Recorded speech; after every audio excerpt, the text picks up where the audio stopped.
Ano na, pakis mo na. Ang lakas ng ulan. Ay, lakas ng ulan, pakis mo na. Malakas Ay, ng ulan. oo nga, ilang araw naman malakas ang ulan eh. Ayan, kain muna tayo. Ayan. Pagkadating ko, gutom na ako.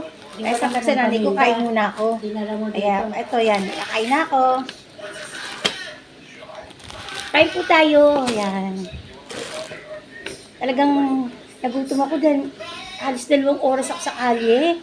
Traffic na. Tapos yung nga parang matutumbad dun yung yung poste. Naglakad ako na Tapos diyan nakakita ko ng tricycle. Pinara ko na. E-bike. E-bike yun. Eto, madali ako nakauwi. Yung iba naglalakad din. Ewan ko nakasakay sila. Ako bilis ko lumakad eh. Nung nakita kong traffic, walang bumaba na ako eh.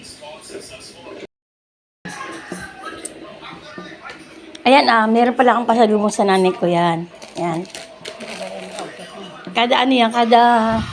Kada pupunta ako sa nanay ko, kada papasyal ako sa kanya yan, pinapasalubong ako siya kasi pang ano niya yan eh. Pang kain niya. Ayan, nagustuhan naman niya. Gusto mo yan, Nay? Gusto mo yung pasalubong ko? Oo daw. Andito siya, oh. Gusto mo, Nay? Hindi ko siya pinag-lipstick, oh. Hindi mo. Pagod siya, oh. Nawala daw hikaw niya, hinahanap niya. Sabi ko, tama na, huwag na maghanap ng hikaw. Baka bawal na siyang mapagod kasi 80 ano to eh. Ano ka na ba, Nanay? 82, 83? Ganun na siya. Eh, sabi ko, huwag nang hanapin yung ano na yan, huwag nang hanapin yung ano na yan, ganda ng ilaw. Sabi ko, huwag nang hanapin yung hikaw niya.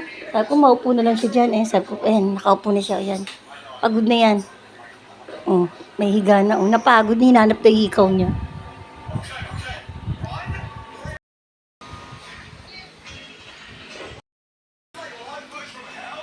Ayan, katatapos ko lang po kumain ng tanghalian.